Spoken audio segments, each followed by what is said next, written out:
Hi everybody and welcome back to Therapy Thursday. So I thought because we're still in this quarantine, a lot of us are stuck at home with family members, with spouses, partners, kids, and over time a lot of people have been expressing to me some difficulties in the household in terms of conversation, in terms of communication, and in terms of just having the household run smoothly. So typically, when we're not in COVID-19 times, we often spend the whole day apart from our significant others, our kids, our family members. We're at work, we're at school, and our day is busy. And then we come home, depending on what your work or school schedule is like, and we spend a couple hours at home with our family. And then we move on to the next day. Right now, we're all kind of stuck at home together, interfering in each other's daily routines and trying to get used to this new routine that we're stuck in. So a lot of people are having difficulties, and communication can actually make the world of a difference. So today I want to talk about a few traps that we typically get stuck in and how we can avoid those traps. So one trap that we often fall into and may not even realize or notice that we're doing it is called passive constructive conversation. So we also call this conversation killer. So this is what happens when somebody comes and expresses something to you, whether it's good news or bad news. It could be a positive or negative experience, and you respond to the conversation, but you seem distracted. So maybe you're engaging in terms of conversation, but your actions are showing that you're not fully engaged in the conversation. So maybe your partner comes up to you to explain something going on or something new happening at work or something like that, and you're on your phone and you're texting while listening at the same time. This will often make that other person feel neglected, unheard, unimportant, and will often create a gap in the relationship. So all of these kind of communication traps that we fall into affect the relationship right away. So that's the first kind of difficult conversation trap that we often get stuck in.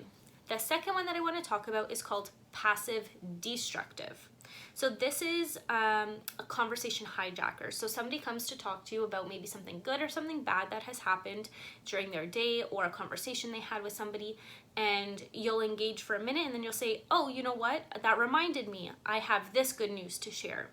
And this is often because sometimes we get excited, we get caught up in the heat of the moment, we remember that we have something that we want to share with our significant other or our family or our kids or whatever it might be. But it ends up making the person feel like you've hijacked the conversation, that what they came to you for is no longer or was never important, and that you're not interested. So we want to try to avoid hijacking the conversation. The third trap is called active destructive. So this can also be called the joy thief. So this is when somebody comes to talk to you about something, again, good or bad, and you take away the joy by highlighting any concerns or problems that you might think might arise with that situation.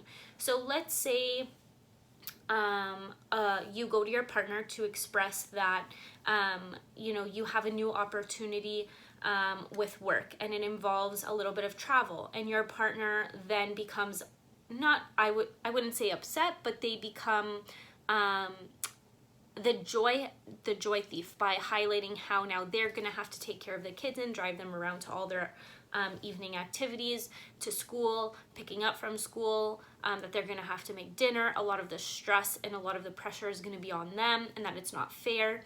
This is what we call joy thief. You're taking the joy from this person's positive experience and highlighting all the negative rather than having an appropriate and an effective conversation with them. The fourth type of communication is actually the best type. So this is what we want to focus on and we want to engage with and we want to improve on.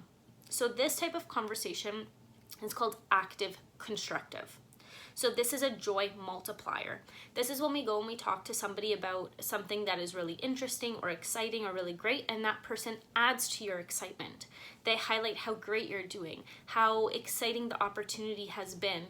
They ask more questions about it. They seem really interested.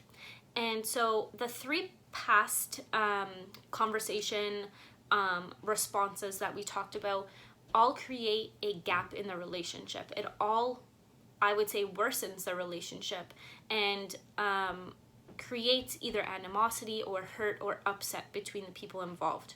This fourth kind of conversation style, which we call joy multiplier, is the best type. It makes people feel trustful, it makes people feel worthwhile, it makes people feel happy and closer because you're sharing in that experience with one another. So sometimes when conversations happen, we don't even notice how we are responding because it's so natural. So what I really want you guys to do going forward is really focus on how you respond to people. Do you think before you respond? Do you take 3 seconds and decide on what is the best response style? Probably not, because we're always go, go, go, go, go. And we just respond based on how we're feeling and what we're thinking. So what I'm going to recommend and I suggest is always take 3 seconds before you're responding to something or somebody. You want to make sure that your response is appropriate and is going to add to their joy and add to their happiness rather than take it away. And you will notice that after you kind of change your conversation and your communication styles and you really put this type of communication at the forefront of your conversation, you will notice that your relationship is stronger and is built on positive experiences and being there for one another and really impacting one another's positive and exciting opportunities. If you have any questions about these conversation styles, if you want more information, please feel free to reach out, DM us, email us. We are still here to help even in COVID-19 times. Thanks so much, guys, and have a great Thursday.